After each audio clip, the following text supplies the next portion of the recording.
I now first would like to ask Aunty Theresa to give a welcome to country. And it's interesting that Aunty Theresa also has a couple of Dutch connections, and that's really interesting to have this together.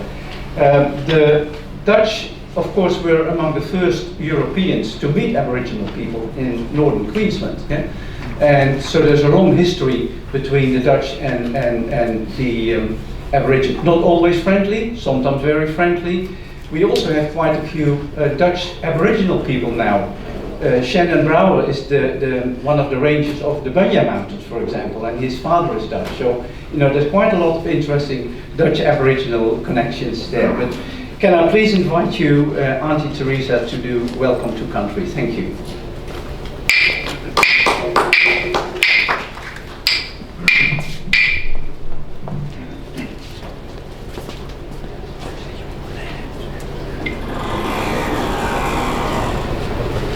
Yurong wanya wanya, Yurong wanya wanya, Yebri Columba, Bujurum jundi jundi bujurum, Yebri Columba, into Jagara Jayagara Turbo. I welcome you all here today to my homeland of Brisbane, and I pay respect to my ancestors. The name I said before was Yagara Turbo, that is Brisbane, and Brisbane is the birthplace of my great-great-grandparents. They were born here in Brisbane circa 1810 to 1815. I'm a direct bloodline descendant, and my totem birth bloodline is Nanang Karang, and my great-great-grandfather was called Kwei Kwei.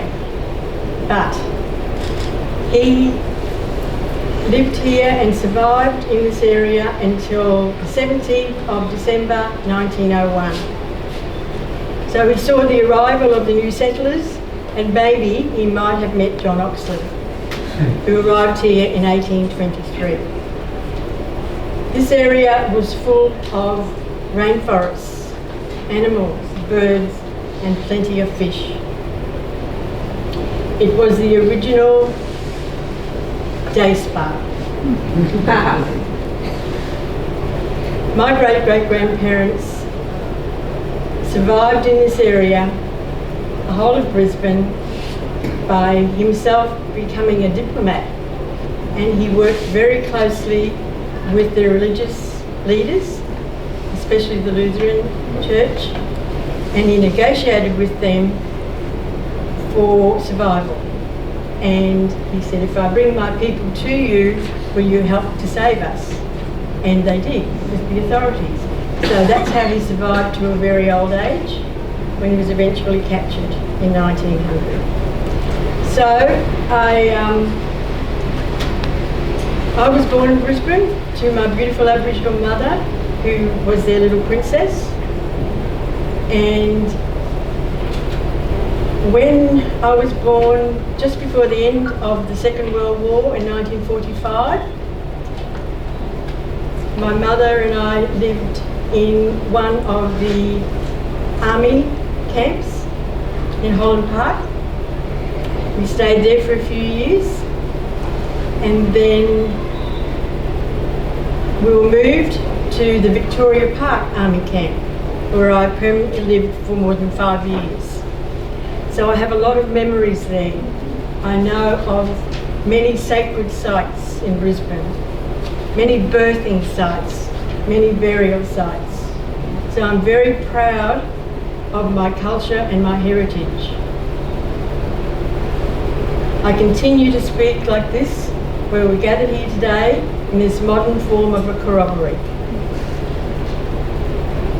The area of Yagara Turrbal stretches over to Brookfield, down to Beenleigh, and up to the Pine Rivers Petrie area. The totem for this area, as you may already know, is the carpet snake, or the mulga, and the goanna. So When we were moved from Victoria Park camp in the late 1949, they moved us to Wacol Army Camp, where Camp Columba is today. So I have a lot of memories there of going to school and having to walk through the bush to get the train. And there's more. To get to the train, there was a place that was very unkindly described as a lunatic asylum. But these days, we're much better educated and described. And sometimes they would escape because there wasn't any real security, and they would frighten us kids when we were running through the bush to get to the train. So my little black legs were very good at running in Victoria Park. That's where I learned to run and win a lot of races. And I hope you can hear me at the back. Oh, thank you. Yes, so I have a lot of memories in Wacol, and I think it's significant that you are celebrating your 80th anniversary, and I've celebrated my 80th birthday, and I lived in Wacol. So it's a wonderful coincidence that Paul invited me today, and I think that with the way the world is going, we are all trying our very best as individuals and collectively in the spirit of reconciliation. So it's very important that we understand and respect each other in every way possible. I would like to ask you if you'd like to learn a couple of Aboriginal words for the local area. So if you want to greet me or any other Aboriginal person or each other, you could say hello or hello, and you say wanya. Wanya. And when I go today, or if you want to say goodbye, you say yiggity, yiggity. Thank you. So with that, I want to give you my cultural blessings for a wonderful day, a wonderful event. And I hope that we meet again in the future, but in my true Aboriginal culture, I'm very proud to be here to continue with the legacy that my great-great-grandparents gave, and my mother, my beautiful Aboriginal mother. So, yiggity, yiggity. Yiggity, yiggity. Already, because of the connections that we have with Camp Columba, and also through Aunty Theresa's family, there's some Dutch blood in the family as well. So we have already arranged that we will meet again and start writing the story about it, because this is a story, of course, that fits this Camp Columba story very well, and also the Dutch connection fits into that area as well. So yes, that's very nice. Thank you very much, Aunty Theresa. I now would like to formally introduce you our official guests, our dignitaries for today, and later on they will say a few words. But first of all, I would like to introduce them. We've got the ambassador of the Netherlands, the Kingdom of the Netherlands, Aunty Braken. And she has been very, very supportive of the symposium. She also, the ambassador also funds this symposium. So we are very, very grateful for that, Ambassador, for that you made it possible for us to do what we are doing today. We put in the work, but you can't do it without money. So thank you very much for that. Also here is the Honorary Consul of Queensland, of the Netherlands for Queensland. Marion Wind, of course, we see her regularly here around in Brisbane. So also, of course, a warm welcome to you, of course. Then we also have a representative of the American embassy, Colonel Andrew Clark. And it's also very special for us. I mentioned that to you yesterday, Colin, Andrew, that it's very important for us to have the connection with you. Camp Columba was set up by the Americans. You told me yesterday how important General MacArthur still is in the army setting in America. So we really would like to recognize the American element in it, and hopefully also through the contact we've made, we can work that out further. It's very important for the whole project. So thank you very much. Thank you very much for that. Another major party in the Camp Columbia activity is the Milton Dick and his office. Because I also have to thank the staff at your office, Milton. It is absolutely fantastic what the cooperation that we've done together. Milton Dick is the Speaker of the House of the Federal Parliament in Australia, and his electorate also covers what is Camp Columbia. And Milton already, we knew that from Bart and Milton had spoken to each other before. There was an interest for you in World War II, yeah, and in the military activities. And also what we discussed yesterday, and what I also briefly discussed with the Lord Mayor, is that we also want to use this opportunity to put Brisbane better on the map regarding, it's the Allied capital of Australia, yeah? The Allied forces were here in Brisbane, yeah? Not in Sydney, not in Canberra, not in Melbourne. Yes, there were also, of course, military activities, but the Allied headquarters was here in Brisbane. And if you go to the Australian War Memorial, you don't see that information, yeah? So that's something we would like to address. And then obviously part of the Allied forces is also the Dutch element of what's happening there, as well, of course, the Australian and the British, but that is something that we would like to follow up. And as we just discussed, we do that in a bit of poldering way, Poldering is a Dutch word that you work together before you actually come with big plans and big announcements. Then the star, of course, is Sarah Hutton, yeah, and we already talked about, Sarah's involvement with Camp Columbia from the very early days. She was one of the first that we went to together with Bart and Ed, and we saw her. She was immediately enthusiastic, and thanks to her, we yesterday had this fantastic reception from the Lord Mayor. That was just a marvelous event, yeah. And also, she made contact with Brisbane City Council. That followed into having the assistance of Brisbane City Council, both in the situation like we've got a fantastic memorial now at Camp Columbia, at Pool Corner of Camp Columbia, thanks to the funding of Brisbane City Council. And those who go on the bus tour on Monday will see the fantastic work that people have done to clean up the area, so we have a good view of some of the last remnants of Camp Columbia. So, thank you very much for, for all of your contributions and all of your, without you guys, it would not have been possible to do the things that we want to do. Also, of course, I want to introduce our team. We've got a fantastic team that has got this all together. Not only this, but the whole activities that we are doing at Camp Columbia. The website that we have, we've got a free e-newsletter if you want to know more about it. Camp Columbia is all about storytelling. The stones that we find in Camp Columbia are great, but they tell a story. You will see a big map in the exhibition from the Americans that made a fantastic map of Camp Columbia in those days. Every little bit of stone that we find, we can pinpoint it, what it was, what hut it was it a mess, was it a hospital, was it whatever, yeah? So we can map that. So one of the big projects that we want to undertake is actually map that together. Map the artifacts that are still there with the map that you will see in the exhibition there. So that's some of the activities we want to do.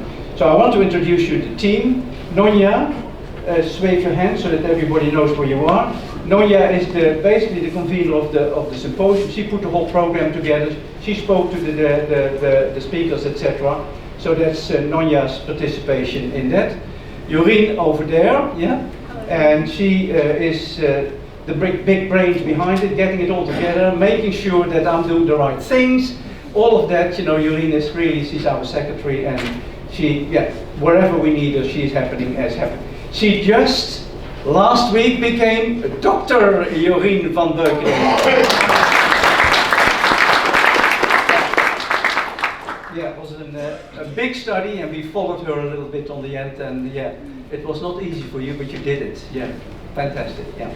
Next to Irene is Egir, and Egir is, you know, if you look at the banners at the back, yeah, that is what Egir has helped with his team, got them together. So that's another important part of the exhibition today. Ed, where are you? Ed is there. Ed Parker. He also represents the Pool Corner Environmental Service. So we're working very closely together. Heritage culture fits very well together. And the Pool Corner is a bush reserve. That's why we are so lucky that we've got the remnants of the camp, because it's a bush reserve. So we're using the collaboration between the groups to actually make this happening. And Ed is also our map man. The maps that you see, you know, he makes them. It's just fantastic. Yeah, absolutely fantastic. Then we have Ethan. Yeah, at the back. Ethan is in charge of the exhibition. Enjoy it. Yeah, it's a lovely exhibition. There's far more. We've got far more. It's amazing how much artifacts we have. Yeah, and then we've got Bart. And Bart has been with me from the beginning. Together we actually set it up, the Camp Columbia Heritage Association. You know, he was my bouncing back foot. How do we do this, etc., etc. So that's our team. The other thing is important to know is the significance, of course, as I already mentioned, is we want to put Brisbane on the map as the Allied headquarters. Yeah. At the same time, we recognize the importance that the Americans did. They set up the 6th Army. Yeah, the 6th Army was set up at Camp Columbia in Brisbane. Very few people, even in America, know this. By the way, they think it's done in America. Yeah, no, it was done in Brisbane. Also, the 7th Fleet was established in Brisbane. Yeah, the famous fact. And for the Dutchies, a third of the 7th Fleet were Dutch ships. They were the transport ships from the merchant navy. The merchant navy in World War II was one of the largest merchant navies in the world. They couldn't go to the Netherlands East Indies. They was occupied by the Japanese. They couldn't go to the Netherlands, occupied by Japan. Most of them ended up here in Australia. And Douglas MacArthur said, thank you guys, we need you to bring troops from here to the Pacific Islands. So they were the major transport ships, yeah, that are organized from Brisbane and other parts of Australia to move into the Southwest Pacific area. The Dutch also established the Netherlands East Indies government-in-exile. Again, something very little known, not only here, also not in the Netherlands. Yeah? And the interesting thing is, in the exhibition, there is a ceremonial sword. And the ceremonial sword was found by 2 people in Brisbane, Joe Columba and his son Cody. Cody, are you here? Oh, that's a pity, because we are so grateful that they have loaned the sword to us. This is a ceremonial sword. What that means is that it belonged to one of the top people, the Governor General from the Netherlands East Indies, or his deputy, and that sword came in a pit with all sorts of bottles and glass. That's where it was found. Yeah. Now we've not restored it, but we've cleaned it. It's over there in the exhibition. But that's the only artifact that links the fact that there was a foreign government in Australia, and that combination, not only in Brisbane, in Australia. So I think it's an artifact that's very important from the Australian perspective, because there was never ever been another government in exile in Australia anymore. So I think that is a very important thing to remember. That is what this sword actually represents. The only other thing, I've got something for you, Sarah. Oh. Yeah. That is that we were asked by Brisbane City Council 3 years ago to make sure that we list the park for heritage listing. Yeah. And after many telephone calls, I still get no.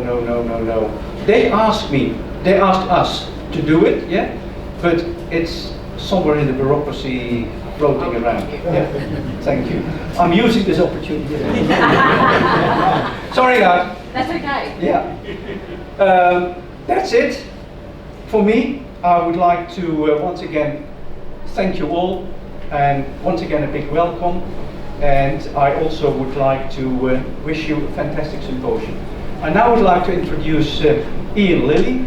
Ian Lilly is a professor from the University of Queensland, and he was also one of the very first persons involved in Camp Columbia, even before we had Camp Columbia. And